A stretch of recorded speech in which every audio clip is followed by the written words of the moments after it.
Good morning, good afternoon, or good evening. I hope and trust that you are all well. Before I get started, I would like to give a very special shout out to the reformed members of Back to Ashes: Samantha Place, Lisa Radford, Tina Mead, Stephanie McLaren, Corpse Lover, Manna Ash, Norman D.W., Christy Elias, Cindy Cleveland, and Patty's niece. If you would like to become a member of Back to Ashes, that information can be found below. I would also like to thank everyone who has donated to my GoFundMe. I am still accepting donations until I can find a new nest. That link to the GoFundMe can also be found below. If you're out of the loop, please visit my channel under the community tab to find all the information. With all of that being said, it is time to go back to ashes. For once we arise from the ashes, we are a bigger, brighter, stronger, and happier person in the morning. Sit back, relax, kick back, grab a snack, or tuck in and get warm, and enjoy this dose of vocal melatonin entitled Hoards of Scary Stories. Included in this video is a very dear friend of mine, my brother in horror, Silver Slumbers. Right after this intro, an ad will play. Silver will read the first story, an ad will play, and after that there will be no more ads within the video. If you enjoy Silver's narration, please check the description and show him some love by subscribing to his page.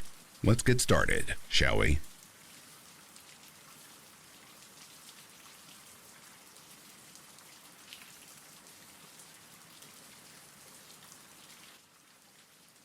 I grew up in a small town. Total population was maybe 2,000. Everyone knew everyone else, or at least knew your family members. It was a safe town, with mostly middle-class working families. Nothing major ever happened, and the crime rates were very low. I grew up feeling safe and secure. To note, I grew up in the 90s. One summer day, my good friend Jenny and I were out bike riding. We were 11 or 12 years old. We were allowed to bike anywhere we wanted, as long as we didn't leave our town and wore our helmets. There was a new road being constructed in between the two main neighborhoods. The new road was to provide a shorter way of accessing the main road to get to the next town. At the time, the road was still under construction, but was nearly completed. All that was left was paving and painting. Jenny and I decided to go bike down the gravel road. Jenny and I were about halfway down the road. The road was about 1 kilometer long. At the halfway point, we noticed a man walking. He was nearly 30s and very handsome. I didn't recognize him, and Jenny didn't either. As we got closer, he broke out into a big smile and said hello.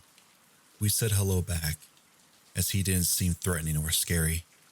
He asked us if we were having a good summer, and we said yes. He told Jenny and I that he was a photographer from a nearby city and was in town to scout out models for his next postcard company. He said Jenny and I had the most beautiful features. He said everything was in a very flattering way that made us feel special. He said that we could be models. He asked if he could take our pictures.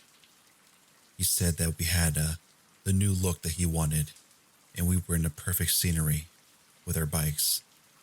He said he knows that he will sell tons of postcards, and we can make some money out of it too. Jenny and I, of course, agreed. He got us to stand with both of our hands on our hips and smiled big.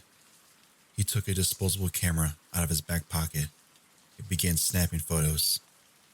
He took about 10 photos in total from many angles. I remember feeling a little uneasy and said that we should probably go because we needed to be home soon. He said that he would get in touch with our principal on the first day of school to give us some money from the postcard sales. We foolishly confirmed that we went to a local elementary school, though it was the only elementary school in town, so it wouldn't be hard to find neither Jenny or I to remember. So we give him our names. This is an important detail for later.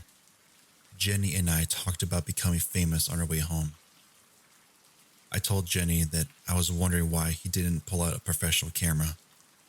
She said she wondered that too, but we both agreed that cameras are expensive, so maybe he didn't have a nice one with him in case it rained. That evening at supper, I told my parents about my potential new fame. They were horrified and got onto the phone with Jenny's parents. The two sets of parents called police and gave statements. The police sort of downplayed it and said that it was very unusual, but nothing criminal had happened. My parents had a long talk with me about safety, as did Jenny's parents with her. The following spring, Jenny and I were hanging out together. This time, a little older and a little wiser and a lot more cautious. We were walking along the quiet side street, just talking about music and TV shows. A minivan approached us and slowed down. A friendly-looking woman asked us if we knew where Smith's Road was. We told her that she just needed to drive straight for less than a minute, and it's the first right-hand turn. She said she was having difficulty finding it, and would we mind hopping in and showing her? I instantly said no. Jenny also declined. Then, the woman said it was okay because she knows who we are. She called us both by our first name and said that she saw us on a postcard. By now, we were both freaked out. We were on the stretch of the road that had no houses. The nearest one was about 100 meters away. It wasn't common for people to have cell phones back then, so neither Jenny or I had one. The woman continued to ask us to get into her minivan. Jenny, who was normally super chatty, was staring into the vehicle intensely. Her body language was stiff, and I could tell that she was scared. Suddenly and seemingly out of nowhere, Jenny screamed, "Run!" I didn't understand what was happening, but I ran and followed Jenny. We ran off the road and through a field and into a yard another street over. I recognized the yard and house was belonging to a school teacher. We pounded on her door, and she answered. We told her what happened, and then Jenny said something that I will never forget. She said she saw the photographer man from the last summer crouching down in the very back row of the seats. She said that she knew something bad was about to happen. Police and our parents were called. We gave statements and a vehicle description, as well as descriptions of the man and woman. Unfortunately, the police were never able to locate them. Jenny and I never saw them again. We had some serious trust issues with strangers after those encounters, and I had nightmares of being kidnapped into my early adulthood. Always make sure to teach your children that strangers are not safe, no matter how nice they are. My situation could have been much more unfortunate outcome if things had gone even slightly different. Those two people I sincerely hope to never meet again.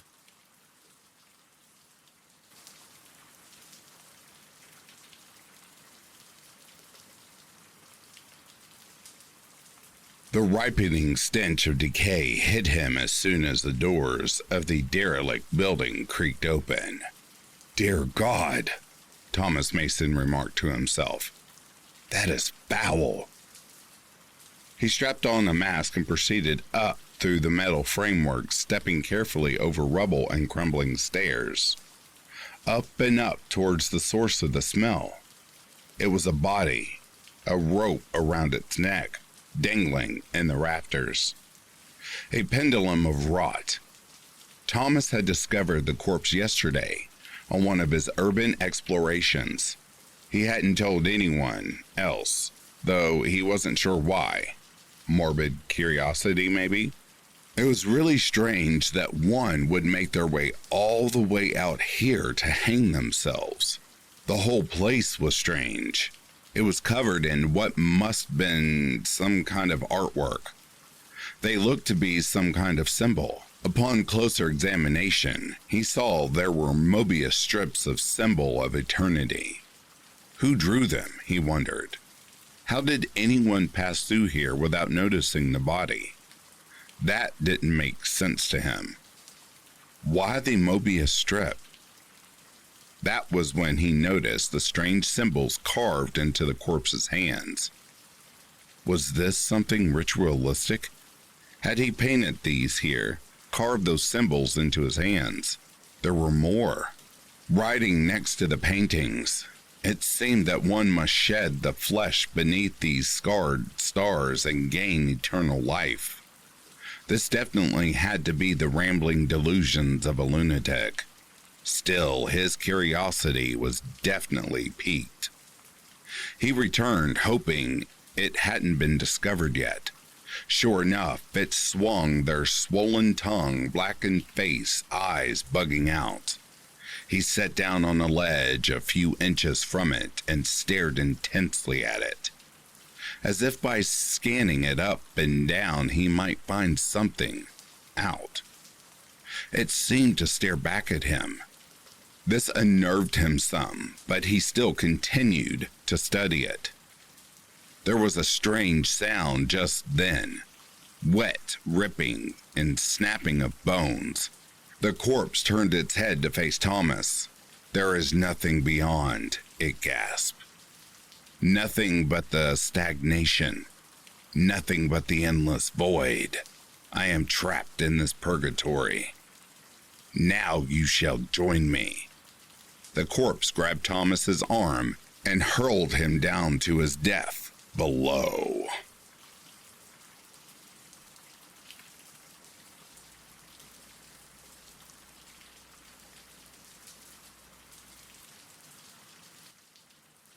Until a few days ago, I had no idea that this actually happened to me. I'm not going to talk about the gruesome, indirect circumstances that triggered this to start haunting me in flashbacks, but I'd rather focus on the story itself, how I remembered it, and how my cousin, who was with me when it happened, remembers it. For some context, my cousin and I are the same age. We are both women, and currently 25 years old. She's only 5 days younger than me, and her family rented a floor at my parents' house when we were toddlers. So we basically did everything together and spent all our days together until we turned 5, when her family bought an apartment in another city, some like 30 kilometers away from the city that I lived in. Since we had a very strong connection, almost codependent, it was very difficult for us to get used to not living together.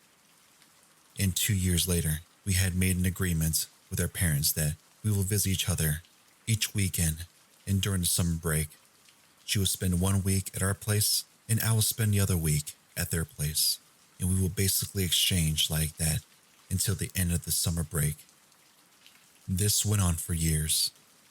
Since we were spending all our free time together, by the time we turned 10 or 11, we have already exhausted all of our adventure ideas in the backyard.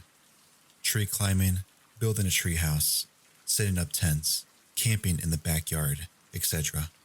And we really needed something new, so we have decided to go fishing together every Friday on the river near my house. It's a 20-minute walk. Now, of course, we had no tools needed for true fishing experience. We had a butterfly net that we would place in the water, and on a good day, we would catch a dozen tiny fish with it. That was enough for our restaurant game. We would come back home, bake the fish under the sunlight, and then serve it and decorate it in plastic plates that we would later serve to our imaginary customers. We've done this for weeks, and always make sure that we were actually safe while doing it.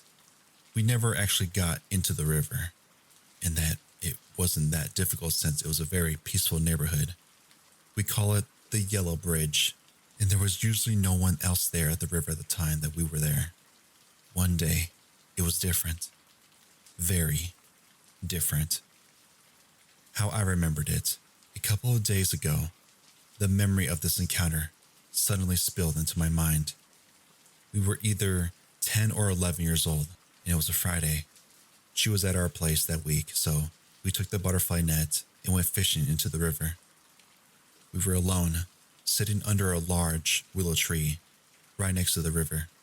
Suddenly, a man showed up out of nowhere.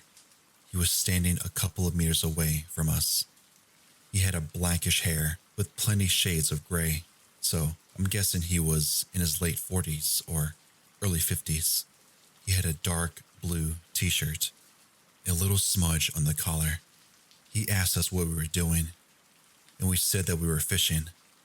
He continued walking back and forth on the part of the shore. Now, under the yellow bridge, the shore itself is about at least 500 meters long. He could have gone anywhere, but he stayed where we were at. Then he came a little closer and we got up. He told us that he was having issues with his wife, and we just nodded our heads, trying to avoid the conversation and follow the don't talk to strangers rule. We didn't ask him anything. He took a flip phone out of his pocket and opened it in front of us. "I have to show you my wife," he said. "Okay," we replied.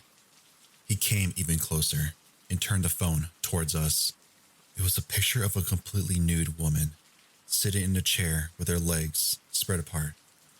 We just nodded. He then proceeded to show us more pictures, and it was quite clear that it wasn't his wife because the pictures weren't of the same woman, but all of them were nude from head to toe, with their legs spread in a very provocative way, or in other very suggestive positions. Now that I think about it, the quality of the images, the fashion, and the aesthetics could be best described as orange YouTube content from the 70s. It could be that he took the pictures from some old magazine or had them sent by someone. I remember that I looked at my cousin and mouthed, "That's not his wife," and she nodded. "Isn't she beautiful?" he asked. She is," I replied, and my cousin nodded. We then remembered that we left our net in the river, so we went back to the willow tree and reached for the net. He was standing there in the same spots as before, looking at his phone. He then showed us a very low quality picture of two nude men and then another nude woman. This picture actually looked like pictures taken with a flip phone camera. "That's me," he said, and pointed at one of the men in the picture. We just nodded and said that we had to go home. He then said the words that have been haunting me for days now. "You think my wife is beautiful? She thinks you are beautiful too. She would love to meet you. Come with me to meet her." "No, we have to go home," I replied. "You are a party breaker. Maybe your friend doesn't want to go home. Come on," he said, and turned to my cousin. "No, I really want to go home," my cousin replied. This is where the details of the memory stop. What I remember next is him giving up, not being there anymore, and us leaving, giggling and laughing as we walked away, mocking his voice and his tone on our way back home. I found it weird that only after so many years that I have remembered the situation, and I brushed it off as a potential dream or a false memory. But since his words kept echoing in my head, I called my cousin and described my memory, word for word as I described it here, and she said that it did happen, just slightly different from how I remembered it. This is how my cousin remembered it. It happened.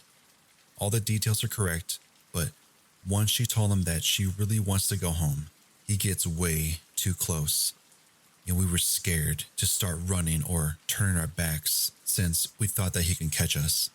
So we stayed there for a little while. It kept pretending like that he was not there.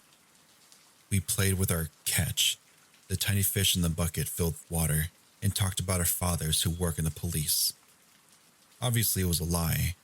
Her father is a forest ranger and mine works in IT, and how they're so strong that they can kill a man with one punch. The man didn't believe or exaggerate his story, and he kept walking in circles around us. Not too close, but he did keep an eye on us the entire time. And we waited and waited and waited. And at one point, he went into the bushes right behind us to pee. This is when we got up and started running. We ran across the bridge and kept running around until we got to the part of the neighborhood where there was lots of houses. When we were already close to my house, I stopped in the middle of the road and said that my legs won't move. So she helped me get down on the other side of the road, and we sat there until I felt better. Today, I know what I experienced was a state of shock. Once I felt better, we went back home, threw away the fish, and decided to never go fishing again. We never told our parents because we knew that what happened had something to do with intercourse, and at the time we thought that everything related to intercourse is shameful and something that we should not be talking about. She said that she's surprised that I thought that it was a dream and that I didn't remember it till now, since I had such an extreme reaction and she had PTSD from that event. Even today, she's not going anywhere alone and is terrified whenever someone mentions the yellow bridge.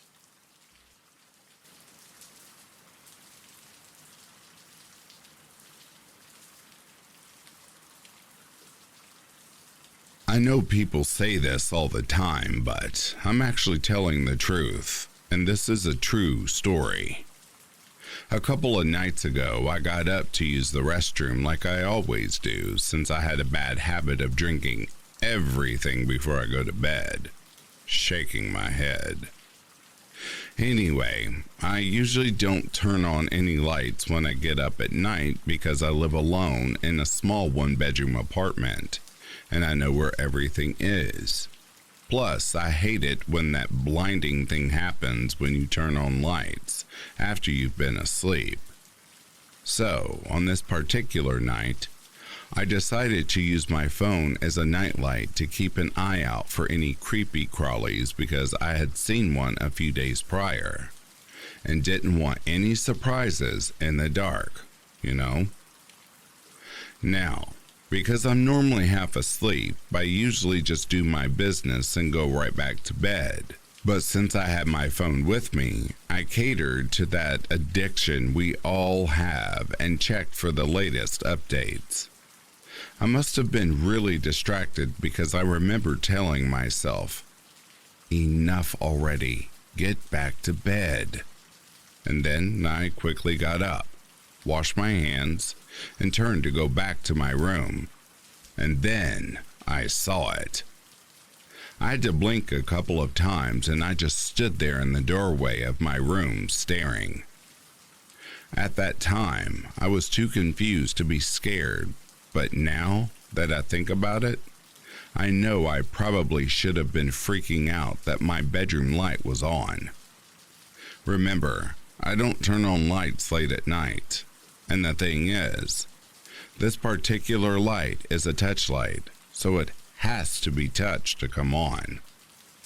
I know I didn't turn the light on when I got up because it's in a narrow spot beside the bed on the opposite side of where I sleep and where the door is. But here's what did scare me. Just as I was about to walk into my room to check it out, something caught my eye in the hallway towards my living room, which made me quickly look in that direction. For a split second, I thought I was just imagining it and that I was scaring myself. But then, I heard the creaking sounds my floor makes when you step on a certain spot. The only way that sound can be made is if someone is walking on it, and I was alone that night. Of course, by then I was freaking out, but for some reason I didn't want to let it know that I was scared. So I ignored the sound and went to get in bed.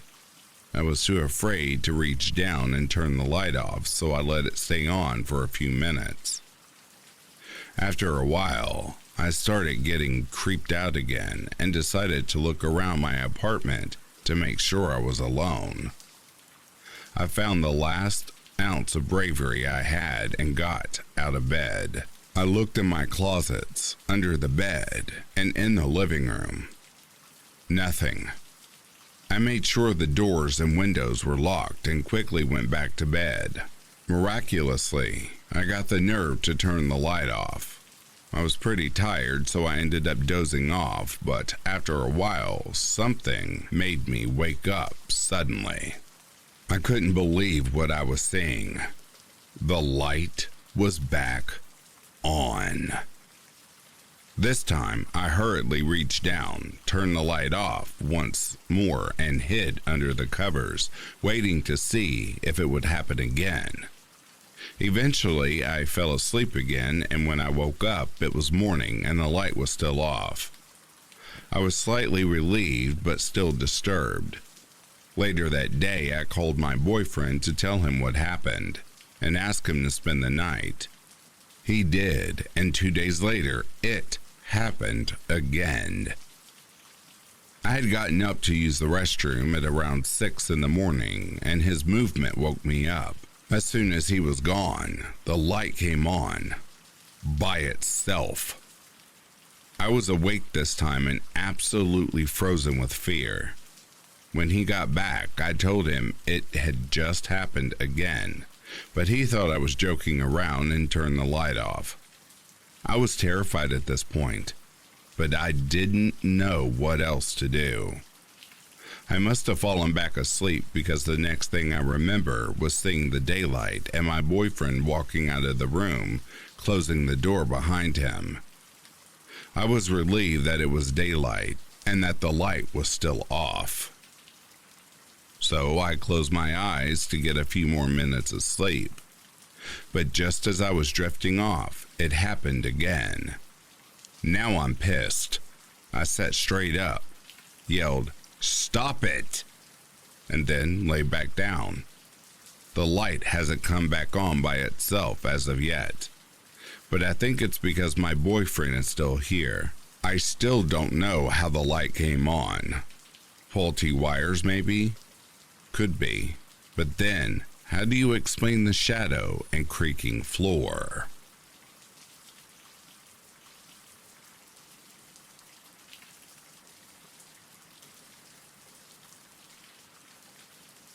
Another body was found just 1 day ago. The victim is a middle-aged male of Caucasian descent. This is the 4th victim in the past week. Law enforcement are no longer trying to find out who is behind this, but they are finding a pattern.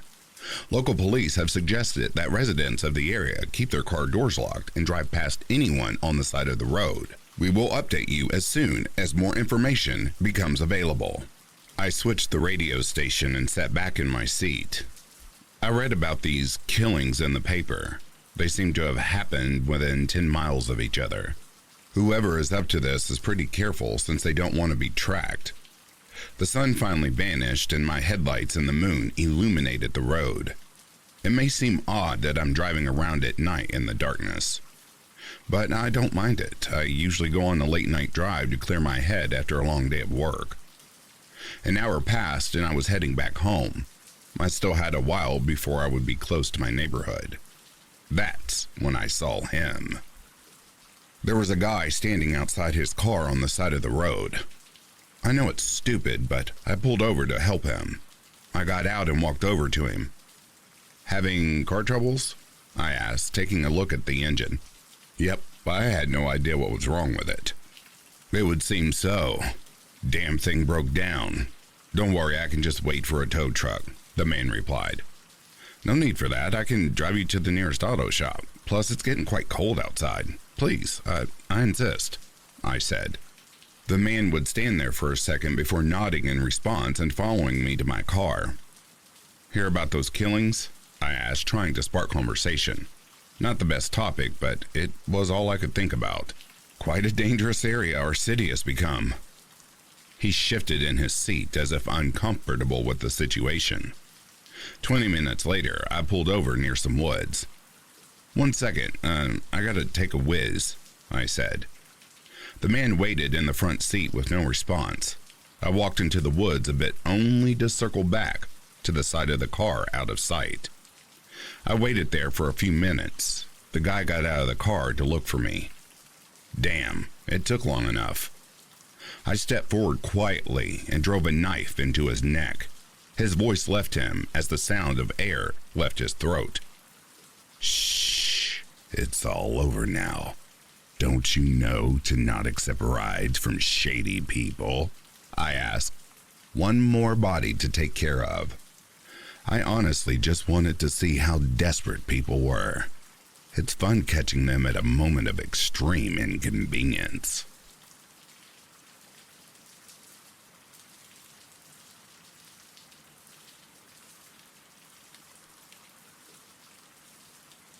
So, back when I was younger, I used to work with a magician who, in my honest opinion, was really, really good. Now, I don't want you to misunderstand. I'm not a fanboy or anything. I just felt that if I could make more money with more of a professional, it would be worth my time. The legality of my prior occupations were, well, we will just say frowned upon. So let's imagine for a moment that magic is real, but it's a lot more scientific and nature-based than you think really. Asking for a little help from other entities to hide a coin here and place a card there, sidewalk bar tricks that you could do with sleight of hand, but actual magic is a lot more profitable, well, in the human dimension anyways. Sir Marvelous Camelot approached me after another one of my successful shows, presenting a puppy to a little girl whose family just lost their beloved dog and upgrading an engagement ring for a couple. It brought in lots of oohs and ahs and donations to the United Sidewalk Magician Fund. I try to perform as little as possible, as to not upset too many of the other acts. Though there have been times where the envy has worked in my favor, but that's a story for another day. Anyway, you there, young lad, may I ask you a question? A voice that reeked of confidence and mischief said behind me. I was immediately on edge, usually. I had more getaway time after my act. Am I getting careless? Can I help you, Sir Marvelous Camelot, an above-average height man with a white beard whose eyes were green, like almost glowing. His voice was inquisitive and wise, like the Highlander Yoda guy. I look at him incredulously and say, "You were knighted by Queen Elizabeth?" "No, King George IV, he smiles and asks. "So, what do you use as a conduit for your power?" He pulls at his mustache and flips his can onto his shoulder. "No habla inglés, señor," I say on my heel as I dart into an alley. I take out my switchblade and draw blood from the conduit tattooed on my forearm. Reaching into my coat pocket, I search for my wolf's bane, but when I pull my leg up to grab my lighter, a loud flick of a Zippo echoes from the dark of the alley. "My dear boy, you are good, but I think I have you outmatched today," Sir Camelot says, with his face lit up by the red flame of my lighter. I cough and produce an any strike match. Let the games begin, I suppose.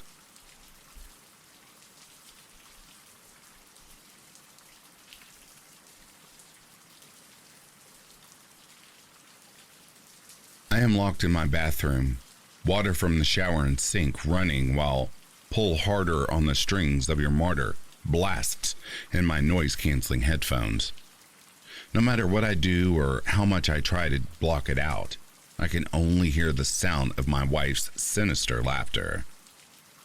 It started when my wife called me while I was walking home and told me she had a relapse. She was crying, and I did my best to tell her that it was okay, that we all stumble on the path to recovery. Lord knows I did. Her breathing became labored, and I heard an audible thud. I ran the rest of the way home and administered the Narcan intranasally when I found her on the bathroom floor. It worked, and I took her to the hospital in an Uber. She recovered, and we started going to our NA meetings again. Things were going well for a while, until I noticed her smile was different. It lacked any emotion and was just creepy as hell. I even caught her staring at me one night, a facsimile of a smile on her face, when I adjusted myself in bed. It made me highly uncomfortable, but I tried my hardest to ignore it and go back to sleep. Things only got worse from there. My wife started drawing smiley faces on every surface she could reach, and when I confronted her about it, she just laughed. Just like her smile, the faces lacked any emotion. I waited until she was asleep to start wiping them away, but they were all back the following day. Maybe she doodled them again while I was sleeping. But why? I came home tonight to find that smiley faces had been doodled on every single surface possible, including the ceiling. I called out to my wife, but the only response was maniacal laughter that sounded like it was coming from everywhere. I looked at the stick figure faces and saw them laughing, charcoal tears streaming from their pinprick eyes. I ran into the bathroom to vomit and heard my wife's unmistakable laughter. I locked the door and have been in here since. There's a syringe on the sink now, and my wife's voice echoes through my head, telling me to join her, to laugh with her. I was doing so well, but the temptation is becoming too great now, and I want to be in on the joke, too.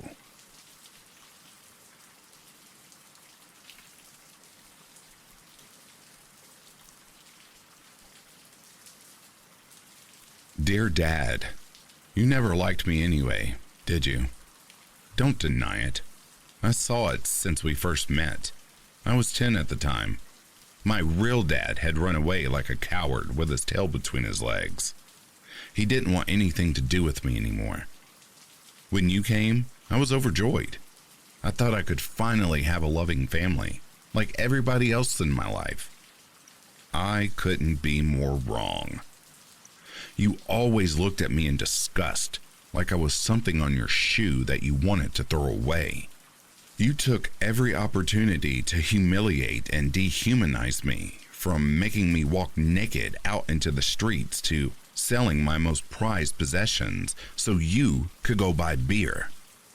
Then, when you came home drunk, you always used me as a punching bag. Then, to make matters worse, you turned my mother against me. We were a team, my mother and I, until you came along. You lured her over with compliments and presents. You twisted my words to make it your truth. Warned her about me. She fell for it, hook, line, and sinker. She started punishing me for the most minor of things. Started kicking me out of the house more often for no reason. I wandered around the streets, cold and hungry. Stared into the windows at families, laughing in front of their fireplace and sharing a hot meal.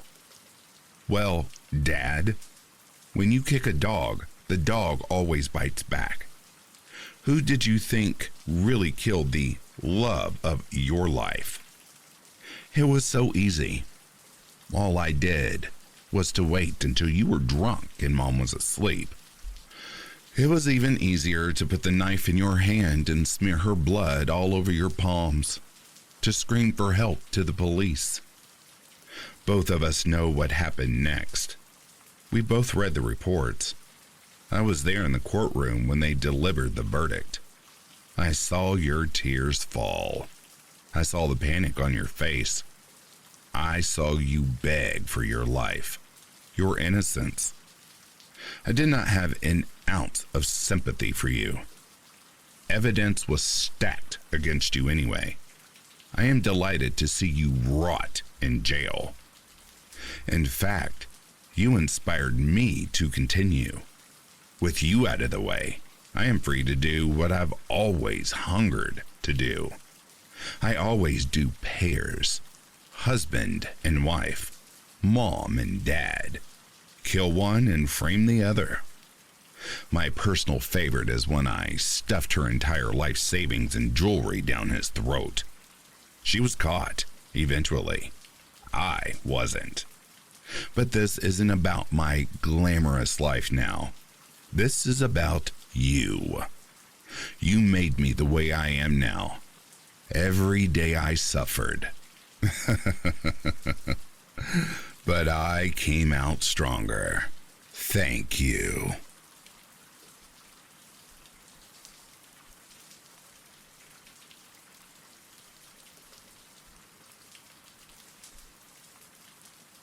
As she entered her room, she took notice of the 1 a.m. in bright red letters on her alarm clock. I should probably sleep, she thought to herself. Changing into proper sleepwear, she set her alarm for the next morning. She rolled over, almost instantly falling asleep. The clock read 4 a.m. as she awoke to silence. Her bedroom window faced directly into the entrance to the backyard, giving her a clear view of the crooked and broken gate, being swung back and forth by the cold night wind. She rolled over with the intention of sleeping yet again, but was immediately disrupted by a loud bang coming from outside. She walked up to the window and just could barely see the gate through the dark. The moon cast a low level of light into her room, enough to cast a small shadow under the features on her face. Bang! The loud noise struck again, startling her. The gate slowly creaked open as she could see the silhouette of a man in the crack. She lowered herself down to the corner of the window, allowing her to see a small section of the man's legs. The man took a swift and quiet step forward, cautiously examining the interior of the room. She sank lower under the windowsill, completely out of sight. She thought about calling the police, but had realized that her phone was on the bedside table, opposite her. The shadow of the man was cast over the bed, making him appear large and intimidating. The man's shadow passed from the window, him now out of sight from her current position. She quickly walked across the room, grabbing her phone and returning to her original spot. The phone read, "No service," at the top of the screen. Now panicking, she began looking for a weapon she could use to defend herself. Empty-handed from unsuccessful searching, she locked the door and curled into a ball, crying silently. Footsteps passed overhead, as he had somehow found his way into the house. She let her mind decide the fate of her parents, terror taking over every other emotion. The footsteps passed back downstairs and stopped right outside the door. The doorknob rattled, coming to an abrupt stop. Bang, bang, bang, bang, bang. The man began hitting the door, part of the wood responding to the force by bending. Bang, bang, bang, bang, bang, bang. The door suddenly had a small crater in it. An eye passed over the hole, staring directly at her. A high-pitched, raspy voice exclaimed, "No way out." He continued banging on the door, the hole getting bigger and bigger with each slam. He was hitting the door directly with his head. He reached through the gaping hole in the door and reached for the doorknob, unlocking and promptly turning it. He stood in the door, standing widely with an intimidating stance. He flicked on the lights, revealing a terrifying face of death. His face was rotting, a gaping hole in the side of his mouth, revealing the brown and red sores of his mouth. His jaw widened to an unnatural position, revealing long, sharp teeth stained with blood. His hands became claws, 3 long and bony pointed fingers dropping to the floor. She sunk lower into the corner, wanting to pretend he wasn't there. But he was most definitely there. "Don't be scared. I'll make it quick." His rotten muscles tried to show a smile, but they moved the skin over his sunken black eyes. In a flash of movement, he took to making it quick, watching the life fade from her eyes.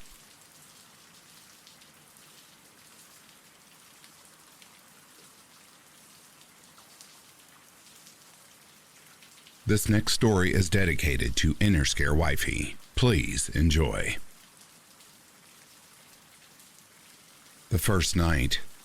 It's late, the sky is black and the moon is high. There's a boiling breeze outside. My fan is on. It's too hot to have it off. My head hurts a little and my eyes are adjusting to me waking up. But I am also confused. Why am I awake?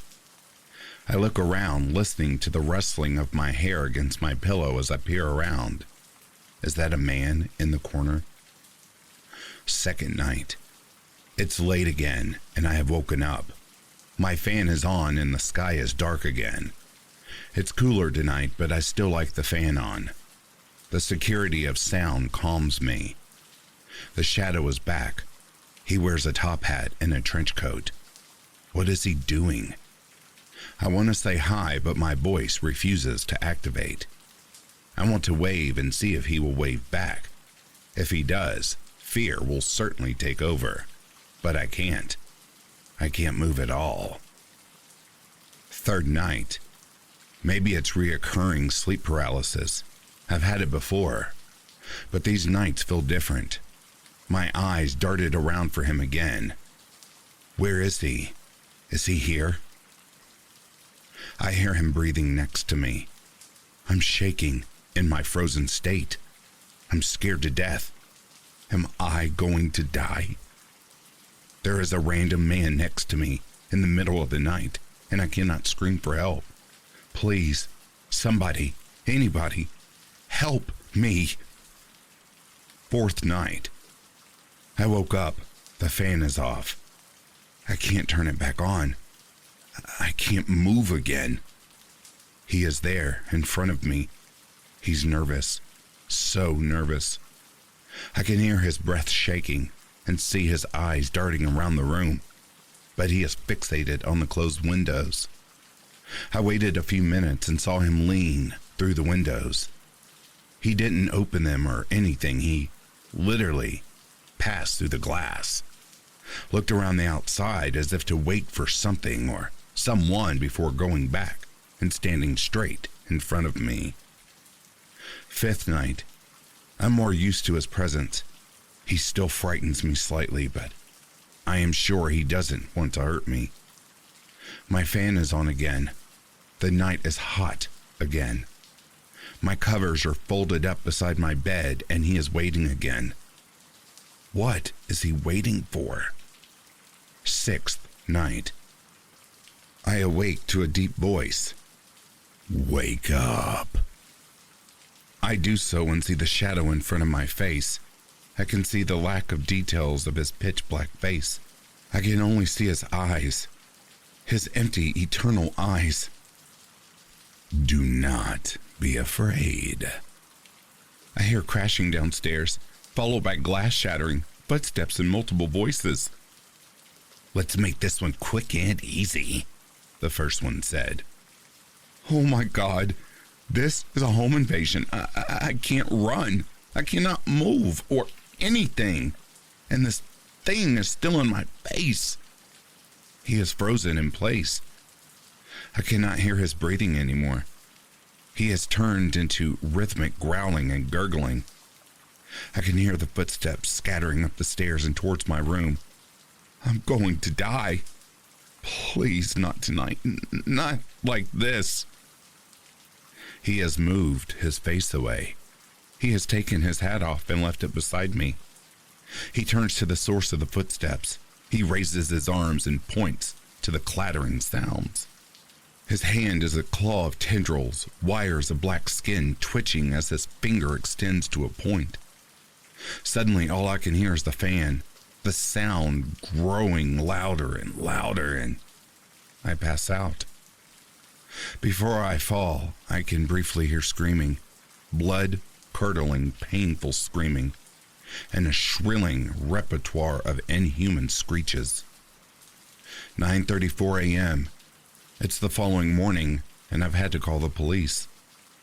I woke up and was immediately met with a sudden surge of a headache. I tried to remember what happened hours before I passed out. What the hell happened last night? Was that a messed up nightmare? I asked myself. It had to have been a nightmare. It wasn't. I got up from my bed and peeked through the hallway. I almost threw up. 4 corpses, mutilated, missing limbs, missing faces, walls covered in blood. I called the police even though I was hesitant. I had no idea how I was going to tell the dispatcher about last night, but they knew what happened. They knew I passed out before the intruders were killed. I said I had no idea what killed them. They soon arrived at my house, and I told them my story. I don't know how to explain it, but they arrived. I felt comfortable telling them what happened. They wrote stuff down in their notes as I explained in as much detail as I could. Before I knew it, they were gone. Usually, when a murder in a house occurs, it takes a while, possibly days for the scene to be cleaned up. But this was a mass murder, and it took minutes for my house to be pristine. I hesitantly made my way to my room and found nothing out of place. My fan was where it was, my desk, my computer, my folded up covers. The only thing that was unusual was a large black top hat on my bed beside the spot I sat. Out of curiosity, I picked it up and found it. The note read, "Be not afraid of me the next time we meet." And as I put the note down a final time, hours later, I can hear the familiar breathing again.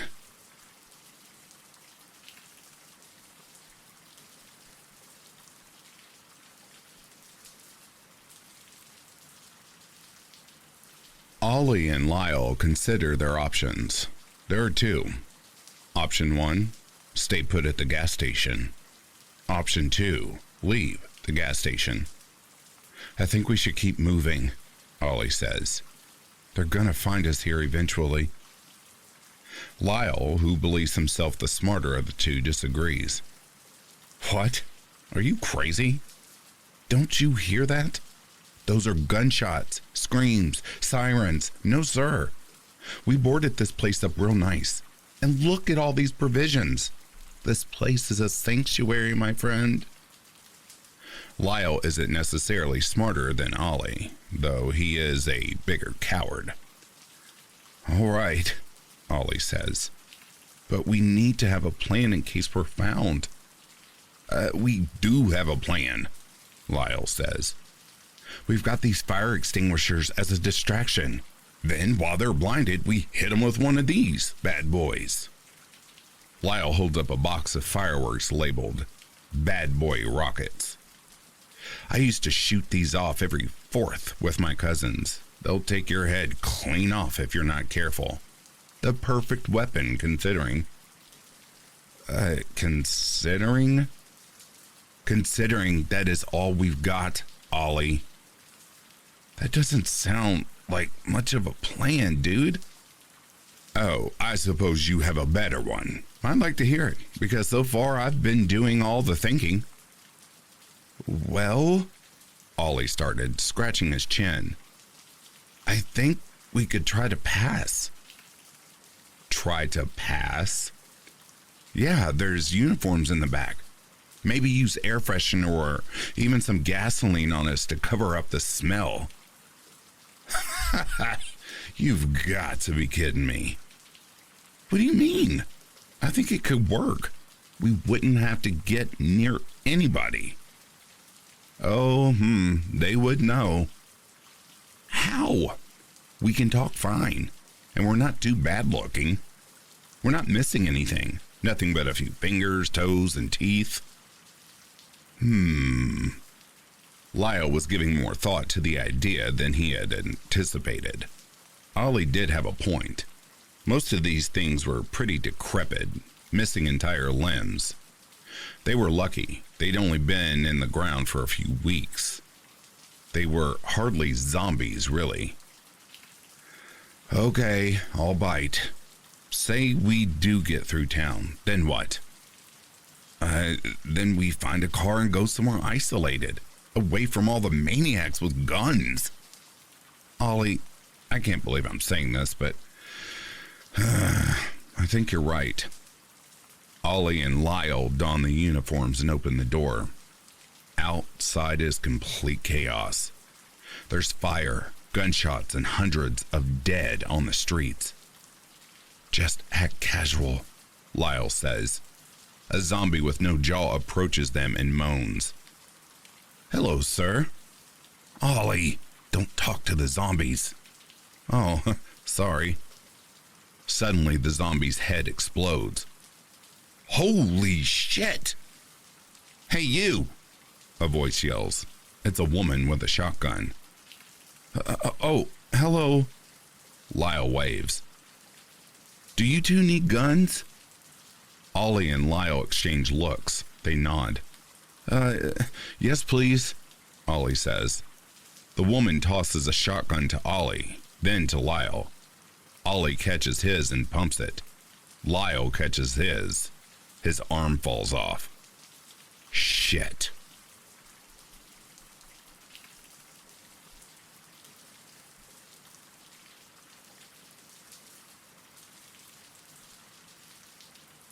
I've been laying in bed scrolling through my phone for the past hour. At one point, I heard movement behind my head, coming from inside the wall. I pictured some huge rat or bat or maybe even a raccoon was trapped in there, trying to find its way out. I live in a very old house, so there is no new insulation. Plenty of space for a whole family of opossums or who knows what. It's late. Nothing I can do about it, so I just put on a video, trying to block out the noise. Still pretty freaked out about the idea of something creeping around in the walls. Why does shit like this only ever happen when you're alone? I thought to myself. I kept hearing more shuffling sounds from behind my head. It didn't sound like claws or bat wings, just soft shuffling. It was getting on my nerves, so I banged on the wall. Something banged back. I sat up right immediately, trying to convince myself I panicked, the poor creature, so it slammed into the wall, trying to run away. It's really amazing how easily we can brush things off when we don't want to feel scared. This has to be it, right? Something just ran into the wall when it heard me. That makes sense. Desperately trying to reassure myself. Frozen in place, not sure what to do or think. Damn, I wished I wasn't alone right now. I waited to see if the shuffling sounds came back. Nothing. I finally let myself calm down again, laughing at myself for being so terrified of some poor raccoon in the wall. Imagining he's just as afraid of me being trapped in there. I hope he finds his way out. After I felt like enough silence had passed, I put my video back on. I could feel myself drifting to sleep when I heard it. I heard a phone ring right behind my freaking head. It was only for a second, but that was long enough to realize there is someone hiding inside the wall of my house. That thin wall is the only thing separating them from me. Panic set in so fast, I just froze. I went to call 911, but I realized I didn't hear anything moving. Whoever is back there is trying to stay still, silent, hoping I'm asleep and didn't hear their phone. I do not want to let them know otherwise. Hiding under the covers, I texted the police. I've heard that's something you can do, but I haven't gotten a response. I've texted all of my friends, my parents, at least half the people in my phone, but it's late and no one is responding. Where are the damn cops? I thought to myself. I'm trying to stay as silent as possible. I'm too scared to try to run. There has to be someone awake on here. Someone, please help me. What in the hell do I do? I got a text alert on my phone, breaking the silence as a massive hand punched through the wall, reaching out for me in the dark. He grabbed me by the hair, yanking me towards him, and he forced his way through the thin wall. I kicked and flailed in desperation, but he was on top of me before I even had a chance to get away. Completely breathless under the weight of him, I realized I was not making it out alive. My vision began to go black as he punched me repeatedly.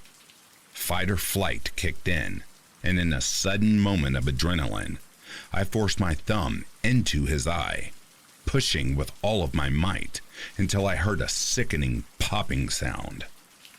Grabbing his bloody eye socket, he leaned back, giving me just enough time to kick him as hard as I could in his most sensitive parts. He wailed in pain as I ran as fast as I could out the door, screaming for help. My neighbor's porch light turned on, and I banged on the door until she let me in. Covered in scratches and blood, bawling my eyes out, I begged her to call the police. I stayed with my neighbor for the night while the police investigated my house. They found empty food wrappers, bottles of piss, pictures of me strung up on the inside of the wall, pictures of me while I slept, unaware of the man who had lived in my walls for what appeared to have been months. They never found him. Now, every night I dream of that hand punching its way through the wall, playing out what might have happened had I not escaped. Every house has its crawl space, or that attic no one ever really goes in. That little space under the basement stairs, or an old wall with just enough space to hide. You never know who might be lurking, creeping around your own home, watching you through a tiny little hole in the wall you'd never even have noticed. The truth is, there could be someone inside your home right now, but you would never know. Unless, of course, you suddenly hear a phone ring.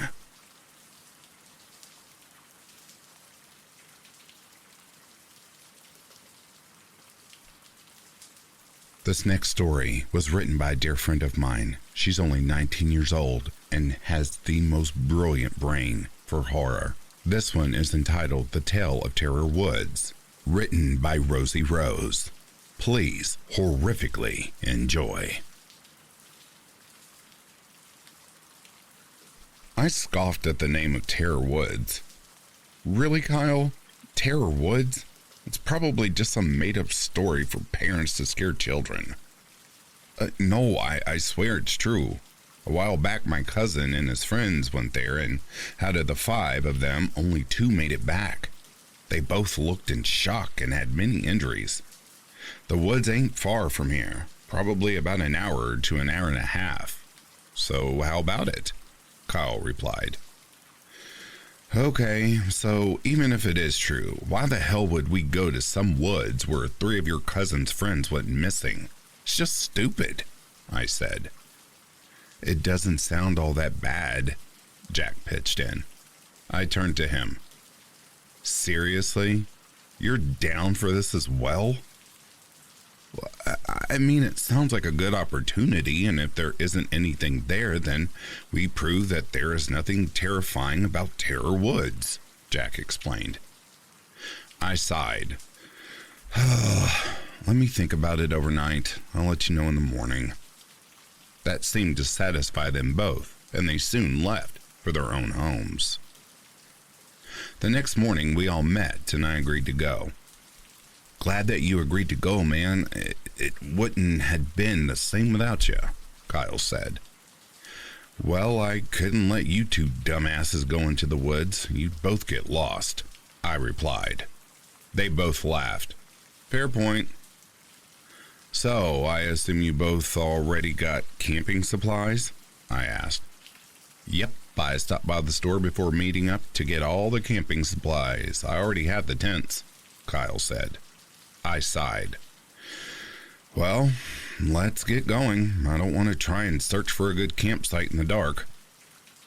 We finally got to a parking space near Terror Woods and followed a trail into the woods, not knowing what awaited us. After some time down the trail, we found a nice clearing with a creek nearby. We decided to set up camp. We got a fire started and enjoyed the night out there.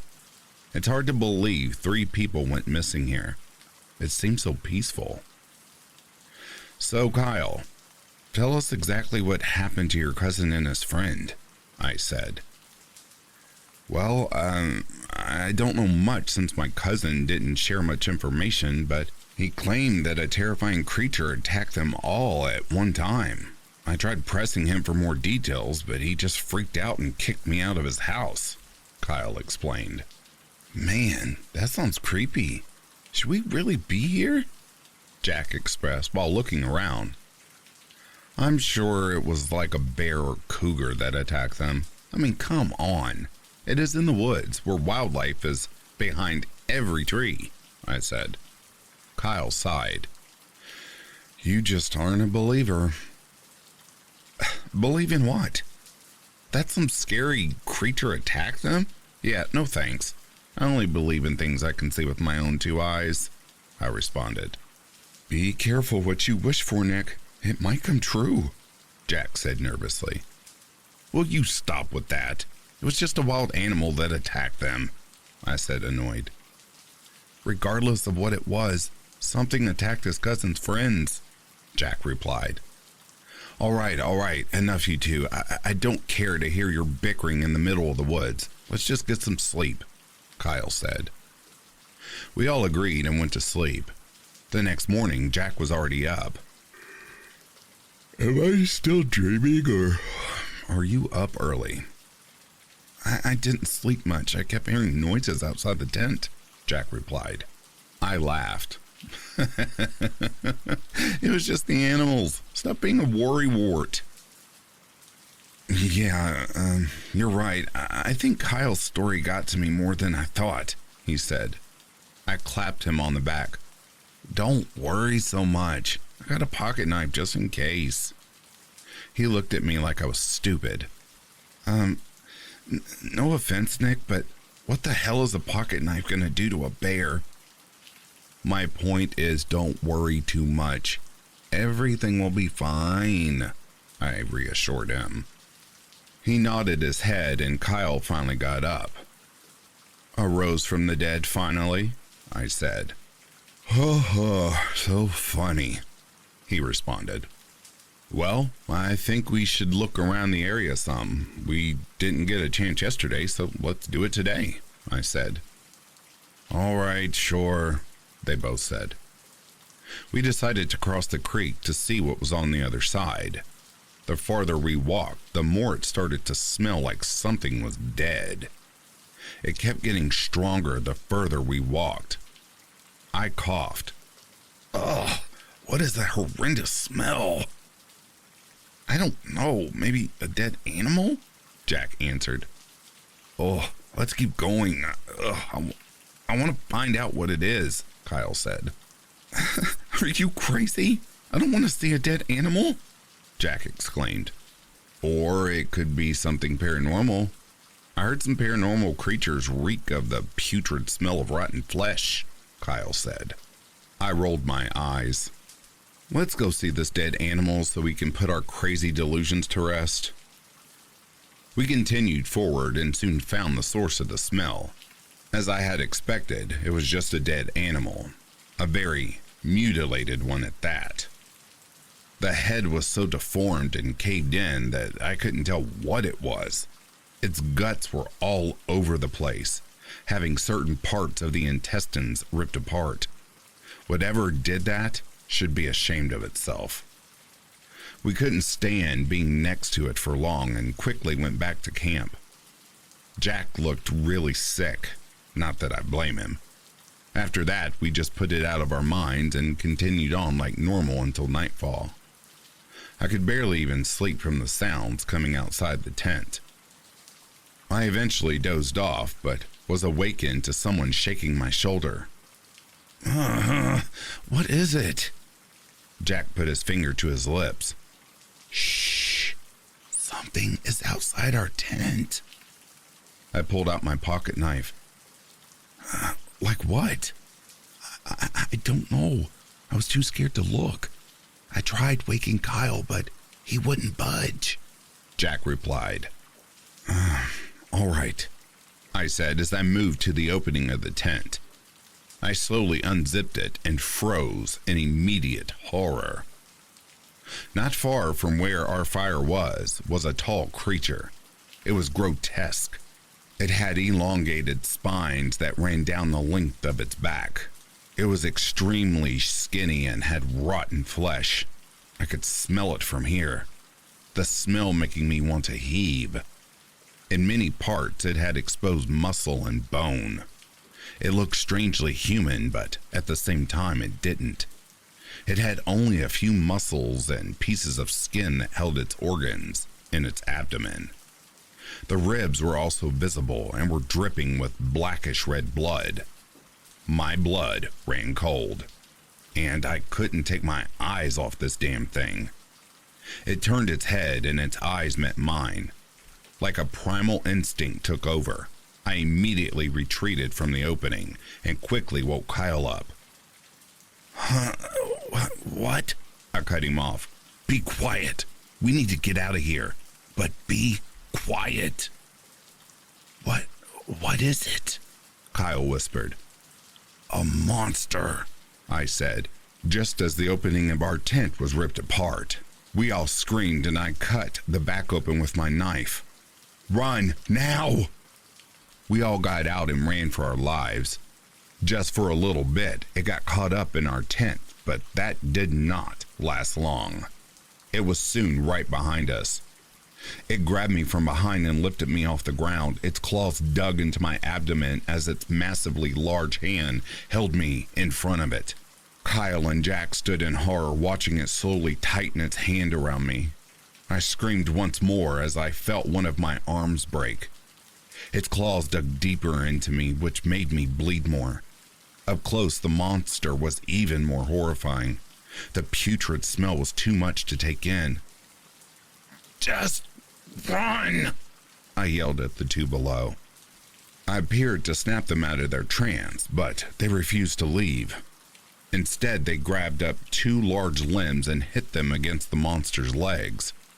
It screamed out in pain and loosened its hold on me a bit. I wiggled my arm with my knife out and jabbed it deep into its chest. Its nasty, putrid blood squirted out and ran down both mine and the monster's body as it hollered in pain. I wiggled my other arm out, ignoring the pain, and grabbed the knife's hilt, and with my last bit of energy, pulled the knife down. It sliced the few muscles it had holding its organs in place, and they began to fall out.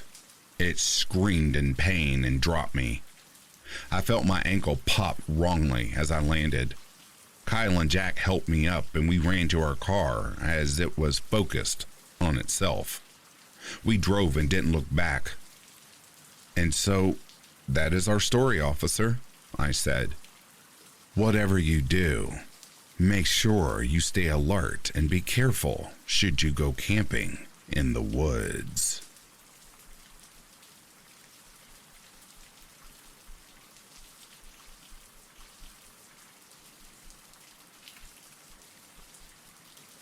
As I stood amidst the burning embers of my high school, all I could think was, good riddance. I was one of the first to get the sickness. The abdominal pain was unbelievable. 14 out of 10 on the pain scale. It felt like someone had set a rabid rat loose to run amok through my intestines, gnawing its way through my kidneys, then drag my raw, bleeding internal organs out of my esophagus. Not fun at all, I say. The shunning started a couple days before my month-long hospital stay ended. That's when my parents and siblings suddenly stopped coming to visit. The hospital staff even took me from my nice room and shoved me in a dark hole somewhere. I wound up walking home, where my family refused to either look at or speak to me. I didn't care. They'd abandoned me.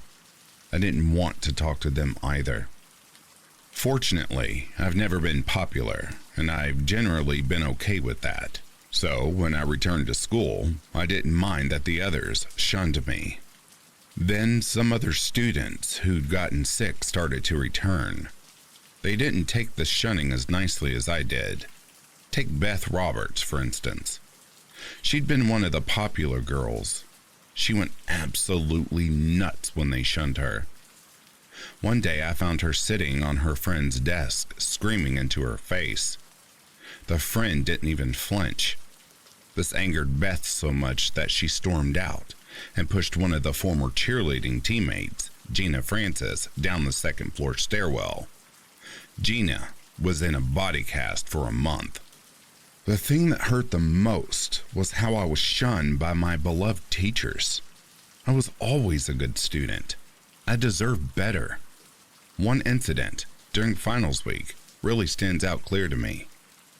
My favorite English teacher, Mrs. Stellan, angrily shushed the class, then held up the essay exam I had written and shook it viciously at the class, demanding, "Who wrote this? Did you get a good laugh, you sicko?"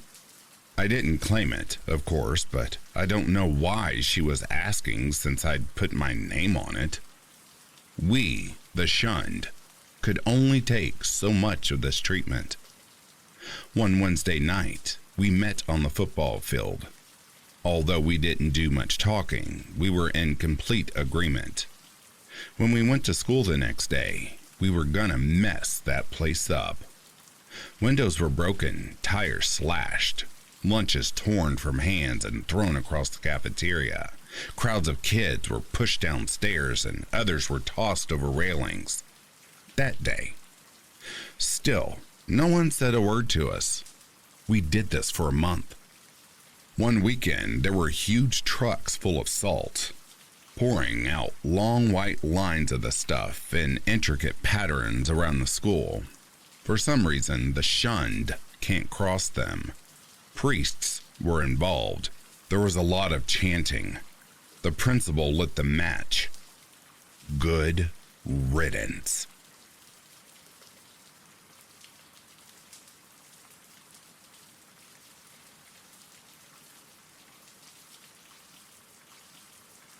I always played in the attic at Granny's house. As a child, I loved playing with my dad's old toys. I pushed plastic cars around the floor, my hands black with dust. Now I just come up here to look at everything everyone's left behind. In the corner of the attic was a small dresser. I pulled out each of the stiff drawers and glanced inside. The top two held nothing special, but the bottom one was filled to the brim with loose photographs. I sat down on the floor and grabbed a handful. The majority were faded childhood snapshots of my dad and uncles from the 70s. I smiled at the mop of brown hair he used to have, the bell-bottoms they all wore. I dipped my hand in again and again, pulling out more and more photos. I studied each of them. The closer I got to the bottom of the drawer, the more black and white photos emerged. I saw my grandmother, long before she was married, as beautiful as a pinup. There were lots of shots of her with an older sister, Great Aunt Helena, elegantly draped in furs.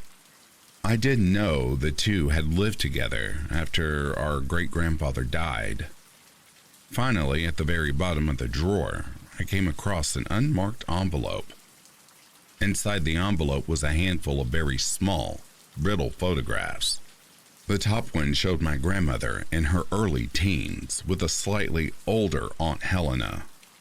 The next photo featured a man in a chair. He looked familiar, possibly a relative. I flipped through them. There were multiple shots of him in the chair, all with Aunt Helena. But there was something odd about them. They had staged quality about them that seemed unnatural. I frowned and held one of the pictures up close to my face. "Holy shit," I said, flinging the pictures down on the ground. I had been right. They were posed. From what I could tell, he was tied to the chair. Helena had started small, cutting off an ear here, a finger there, holding each grisly trophy up. Then they got worse. The next few showed a hat pin in each eye, a slit on the face, a bloody stump where a foot should have been. Each photo was progressively worse than the last. until Helena was posing with a corpse. Dumbfounded, I gathered them up and went downstairs. I felt sick. My grandmother was sitting at the kitchen table drinking coffee. I held out the envelope. "Who is this?" She took the grimy photos from my hand and thumbed through them. After a moment, she handed them back to me. "Someone who hasn't hurt little girls in a long, long time." Shocked, I stared blankly at the tiny snapshots. I was still confused. "Did you know about these?" "Well, of course." She paused. "I was the one holding the camera."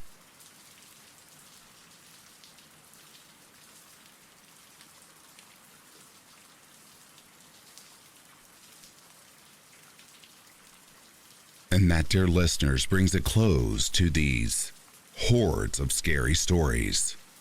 If you are sleeping, I hope Slumberland is treating you comfortably. If you're awake, I hope you've enjoyed this collection. In the meantime, please take care of yourselves. I'll read to you soon. Have yourself a good morning, a good afternoon, or a good night. Peace, love, and light to you all.